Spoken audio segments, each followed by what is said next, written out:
Meena Kaushik life style में आज हम ले चल रहे हैं वैद्यनाथ ज्योतिर्लिंग रहस्य के पन्ने, जहां रावण भक्ति का रोचक प्रसंग है। रावण यानी राक्षस और शिव। रावण बहुत ही परम भक्त थे शिव के, और उन्होंने पराक्रम के लिए, बल के लिए विशेष आशीर्वाद शिव से प्राप्त किया था, और वह उनको साथ भी ले जाना चाहते थे। कैलाश पर उन्होंने कठोर तप किया था और एक एक करके अपना सिर अर्पित कर दिया।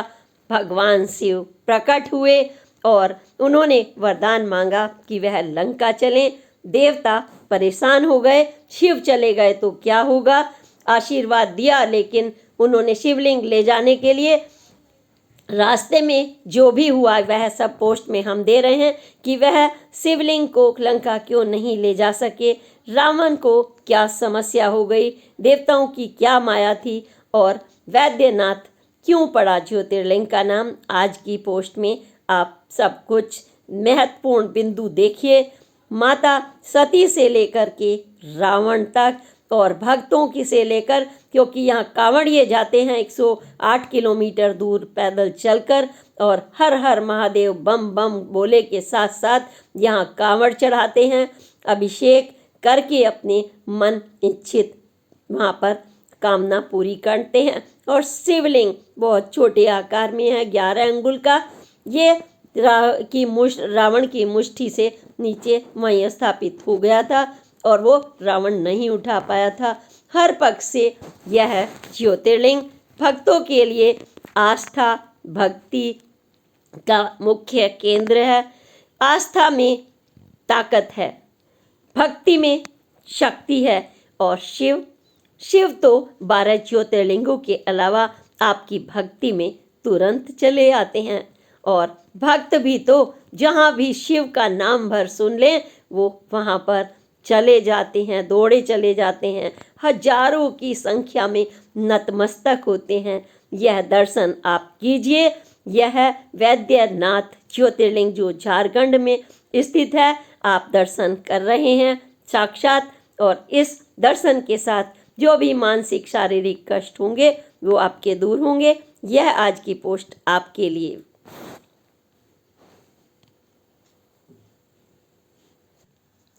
नमस्कार, मीना कौशिक लाइफ स्टाइल में आपका स्वागत है। आज का विषय है वैद्यनाथ ज्योतिर्लिंग। वैद्यनाथ ज्योतिर्लिंग झारखंड के संथाल परगना में आसपास ही स्थित है, और यह वह ज्योतिर्लिंग है जो हमारे 12 पवित्र ज्योतिर्लिंग है उनमें से 9वें स्थान पर इनको माना जाता है, और इसकी बहुत ही रोचक कथा है। सबसे पहले जो बड़ी विशेषता अगर हम बताएं तो 12 ज्योतिर्लिंगों में हर जगह जहाँ स्वयंभू स्वयं वास करते हैं, तो इस ज्योतिर्लिंग में शिव और शक्ति दोनों की एक साथ पूजा होती है। सबसे बड़ी इसकी विशेषता यह है, और बराबर बराबर मंदिर स्थित हैं। बाकायदा उनका प्रतिवर्ष गठबंधन भी होता है। आज हम कई रहस्य उद्घाटन कर रहे हैं पौराणिक पन्नों से कि इनके क्या क्या नाम पड़े, कैसे स्थापित हुआ, रावण से इस ज्योतिर्लिंग का क्या कनेक्शन है। जबकि हर जगह तो स्वयंभू स्वयं आए हैं, प्रकट हुए हैं, लेकिन रावण के बारे में क्या दिलचस्प प्रकरण है।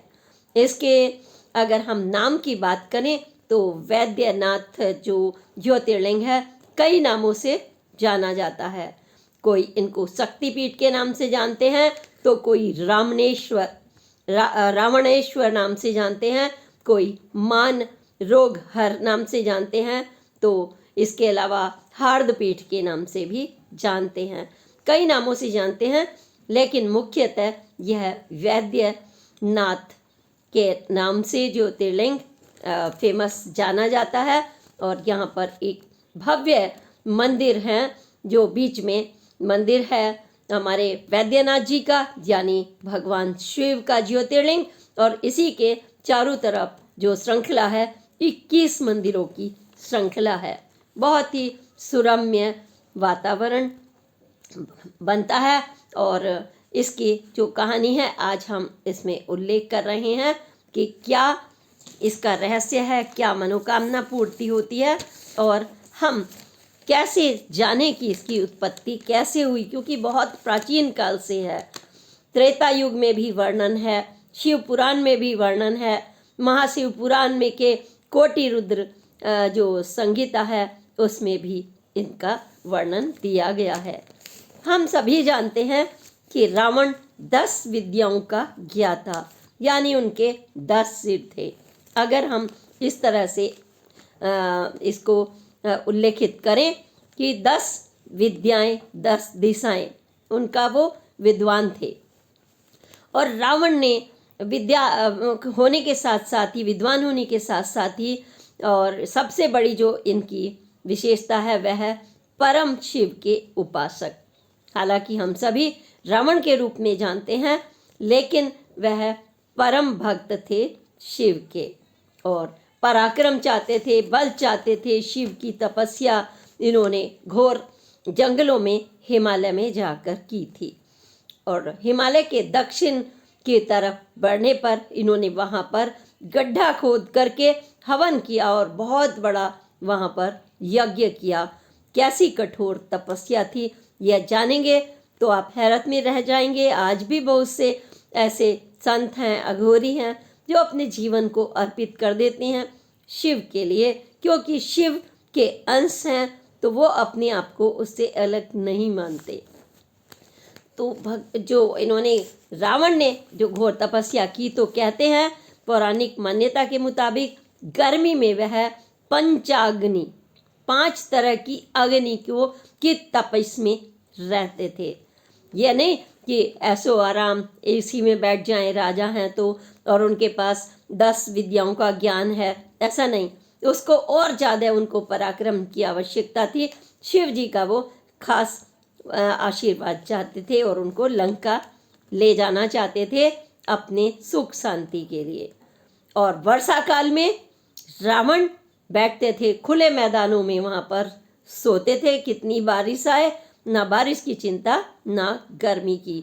और शीतकाल में गले गले तक पानी में खड़े होकर ठंडे हिमालय पर, सोचिए, कल्पना करिए, 0 डिग्री पर वो वहाँ पर तपस्या करते थे। और तपस्या की जब भगवान प्रसन्न नहीं हो पा रहे थे, हालांकि जल्दी प्रसन्न हो जाते हैं, लेकिन अगर लगता है कि कहीं भी थोड़ा घमंड हो या राक्षसी सोच आ जाए तो देवता भी एक बार को सोचते हैं कि यह शक्ति उनके पास जानी चाहिए या नहीं। खैर, जब नहीं माने, प्रसन्न नहीं हुए शिव, तो रावण ने अपनी तपस्या को और भी कठिन बना लिया। कैसे? 10 जो उनके सर थे, एक एक करके उन्होंने अपना काट करके यज्ञ में शिव जी को आहूत करना शुरू किया। ये कहते हैं कि हमारे पास 10 विद्याएं हैं, 10 ज्ञान हैं, तो उन्होंने एक एक करके वो शिव जी को समर्पित करना शुरू किया। 1 सर, 2 सर, 3 सर। वो देख रहे थे तपस्या कितनी कड़ी होती जाती है। अंत में 9 सर जब कट गए, 10वां सर काट कर ही रखने वाले थे, वो अपना सब कुछ समर्पित करने वाले थे। वहाँ पर जो उन्होंने शिवलिंग स्थापित कर लिया था और गड्ढा खोदकर यवन हवन यज्ञ चल रहा था। प्रसन्न हुए और उन्होंने प्रसन्न होकर के वरदान मांगने के लिए कहा। बड़ा कठिन होता है जब हम किसी को वरदान दे दें और वो पराक्रम ऐसी बड़ी चीज़ें मांग ले। तो उन्होंने कहा कि आपको मेरे साथ ज्योतिर्लिंग में, यानी आपको मेरे साथ लंका ही चलना पड़ेगा। शिव जी सोच ही पाते देने के लिए, तभी देवताओं का शंखनाद हुआ, प्रभु कुछ ऐसा ना कर दीजिए, क्योंकि घमंड और राक्षस प्रवृत्ति देवताओं के लिए और प्रजाजन के लिए मुश्किल ना खड़ी कर दे। तो सोच समझ के आप जाइए। आप लंका चले गए तो देवलोक का क्या होगा, जनता का क्या होगा। तो इस पर विचार विमर्श हुआ। शिव जी ने शर्त रख दी कि हाँ, मैं साथ चलूँगा, यानी स्वयंभू बन के ज्योतिर्लिंग में आप ज्योतिर्लिंग ले जा सकते हैं, लेकिन यह जो ज्योतिर्लिंग ले जा रहे हैं आप, पूरी श्रद्धा भक्ति से आपको वहीं जाकर स्थापित करना। अगर बीच में कहीं जमीन का स्पर्श हो गया तो यह वहीं पर स्पर्श हो जाएगा, वहीं स्थापित हो जाएगा, फिर आप नहीं उठा पाएंगे। इस ज्योतिर्लिंग की यही विशेषता होगी। यानी धर्म संकट टालने के लिए यह सब उन्हें शर्त रखनी पड़ी और लेकर के रावण सर पर शिवलिंग बड़ी खुशी खुशी चल दिए। देवताओं ने भी माया रची, क्योंकि सब सोचते हैं कि अगर एक शक्ति किसी के साथ जा रही है तो क्या होगा कल हमारा, ये चिंता करते हुए। और जब रावण चल दिए लंका की तरफ लेकर के शिवलिंग हिमालय कैलाश से, तो रास्ते में जब चिताभूमि झारखंड में स्थान है वहाँ पड़ी। चिताभूमि नाम क्यों पड़ा वो भी मैं बताऊंगी आपको आज पौराणिक पन्नों से। तो वहाँ पर जब वो गए तो मायावी खेल होता है, सब कुछ प्रकृति या भगवान जो चाहते हैं वही होता है। आप कितनी तपस्या कर लीजिए, काम कर लीजिए, कर्म कर लीजिए, लेकिन नियति में जो मंजूर है, या फिर प्रभु भी यह देखते हैं आपकी नियत कैसी है, किस नियत से आप ले जा रही हैं, कहीं ऐसा तो नहीं कि उसका दुरुपयोग हो। वहाँ पर उनको लघु शंका आ गई और मूत्र विसर्जन के लिए अब क्या करें, प्रकृति का नियम है और सिर पर उनके रखा हुआ है शिवलिंग। ऐसे में वहाँ उन्होंने देखा कि कोई ग्वाला था बैजू नाम का, और वह शिव भक्त था। उन्होंने कहा कि आप इसको कुछ देर के लिए संभाल लें और मैं अभी आता हूँ लघु शंका से। जैसे ही उन्होंने बैजू को वह शिवलिंग दिया, उन्होंने सर पर रखा और वो एकदम से चल दिए लघु शंका के लिए। अब बैजू ने वो सर पर नहीं संभाल पाए और उन्होंने उसको शिवलिंग को वहाँ पर जमीन पर रख दिया। जमीन पर रखना था क्योंकि शिव ने तो पहले ही कहा था, शिव भगवान शिव ने, जहाँ जमीन पर स्पर्श हुआ वो तो वहीं स्थापित हो जाएगा। शिवलिंग वहीं पर स्थापित हो गया। रावण वापस आया और रावण ने अपना जोर लगाया, लेकिन शिवलिंग नहीं उठ सका। यानी भाई शिव शक्ति कैसे जा सकती है किसी अकेले के साथ, ये भी सोचिए। वो तो सृष्टि के रचयिता है, सभी के साथ भी रहना है और आगे का चिंतन मनन के साथ ही जाना है कि किसके साथ प्रभु का आशीर्वाद जाए ना जाए।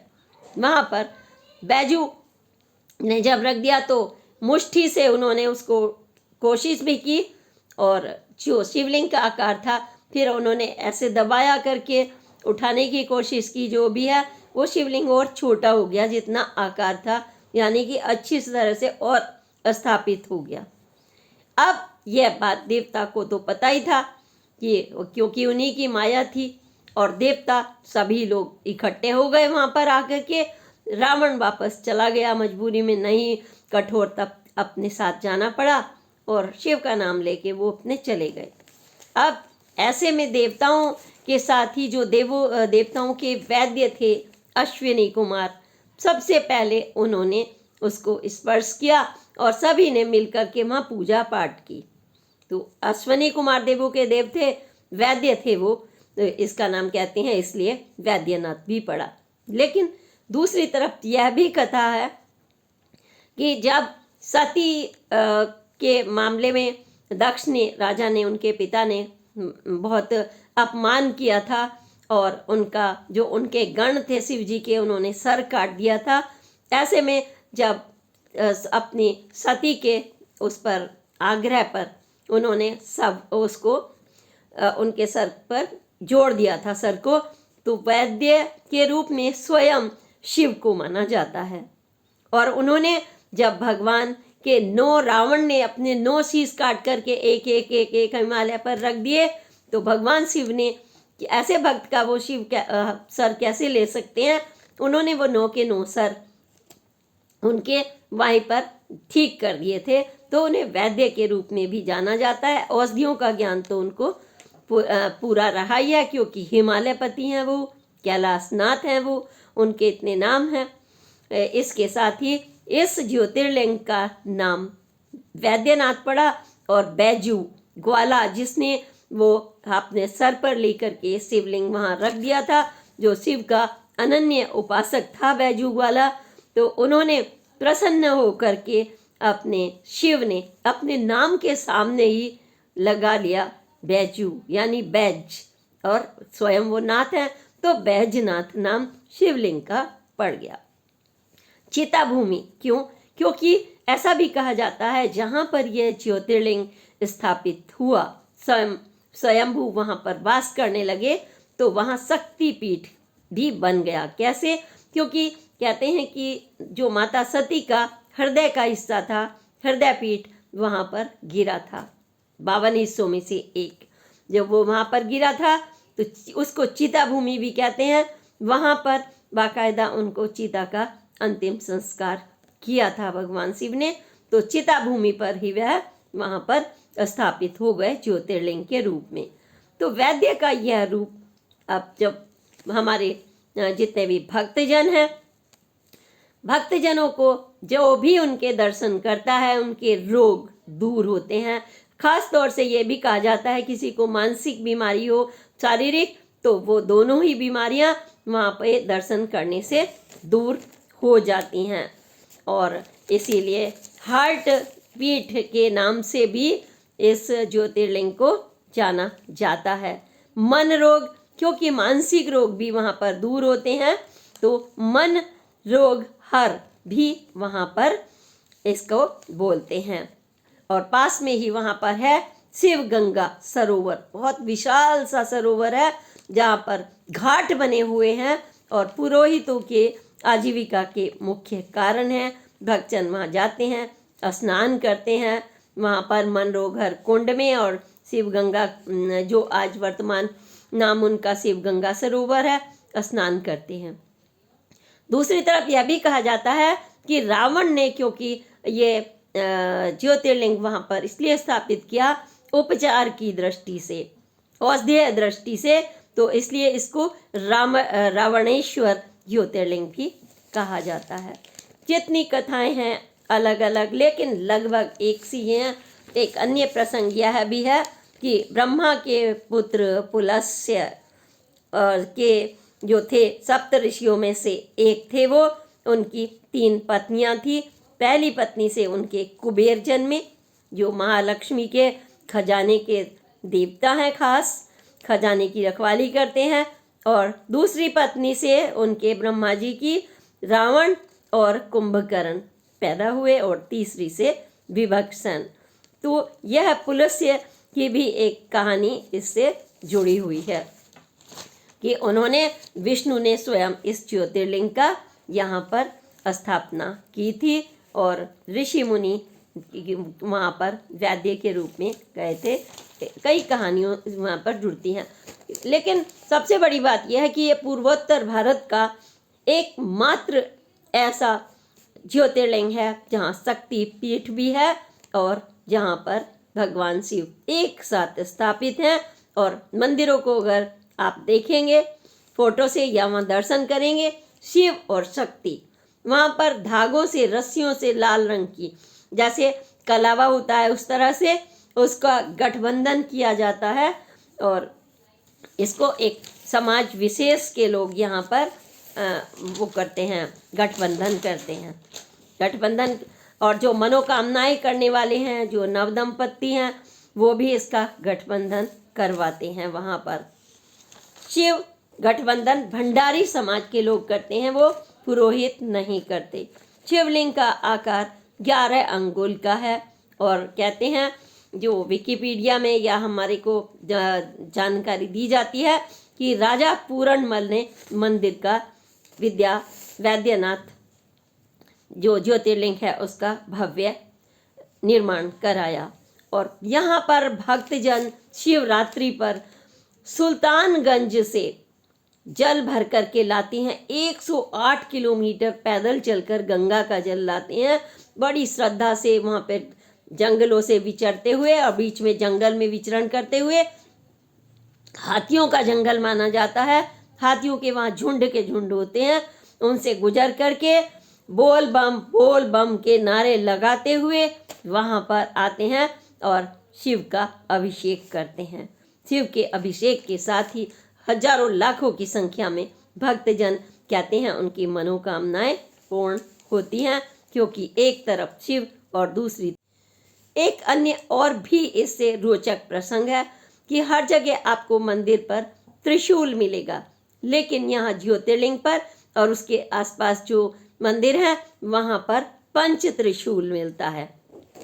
और साल भर में इसे शिवरात्रि से 2 दिन पहले उतारा जाता है। भक्तजन श्रद्धा से दर्शन करने के लिए छू करके आशीर्वाद लेते हैं और फिर से यह पंचशूल वहाँ पर स्थापित किया जाता है। और पंचशील जो है इसमें मंदिर की अगर हम बनावट की बात करें तो मुगल और हिंदू स्थापत्य मिश्रित शैली में बनाया गया है। बहुत ही सुंदर जटिल नक्काशी वहाँ पर देखने को मिलती है। एक ऐसी जब कथाएं हमारे सामने आती हैं कि वहाँ पर उपचार भी हो जाए, दर्शन भी हो जाए, भव्यता और बम बम बोले नाथ के और हर हर महादेव के नारों के साथ आपकी बीमारियां दूर हो जाएं, माँ शक्ति और शिव दोनों मिलकर के आपको आशीर्वाद दें, ऐसे पवित्र ज्योतिर्लिंग की अपनी यह अनूठी और सुंदर रोचक कथा है। इन रोचक कथाओं के साथ ही देश विदेश के पर्यटक वहाँ पर आते हैं, दर्शन करते हैं और माँ सती की कहानियाँ, भैरव जी को उन्होंने नियुक्त किया था वहाँ पर। काम क्रोध मद लोभ पंचशूल का मतलब यही है कि ये त्रिशूल में ये 5 चीजें काम क्रोध मद लोभ मोह 5 चीजों का त्याग करते हैं, तब भगवान शिव का आशीर्वाद भक्तों को मिलता है। इसी के साथ आप कहें श्री शिवाय नमस्तुभ्यम, दर्शन करें। नहीं कर सकते जो लोग नहीं जा सकते किसी भी वजह से, क्योंकि ग्रस्त जीवन है, बहुत सारी जिम्मेदारियां होती हैं, तो वह स्नान ध्यान और पूजा के समय जब आप शिव जी का नाम लें तो वैद्यनाथ जी के जरूर स्मरण करें। आपकी मनोकामनाएं पूर्ण होगी, बीमारी हो दूर होगी, रोग दोष हो वो दूर होंगे और भगवान शिव का आशीर्वाद मिलेगा। श्री शिवाय नमस्तुभ्यम। अगली पोस्ट तक के लिए प्रणाम। जय हिंद, जय भारत।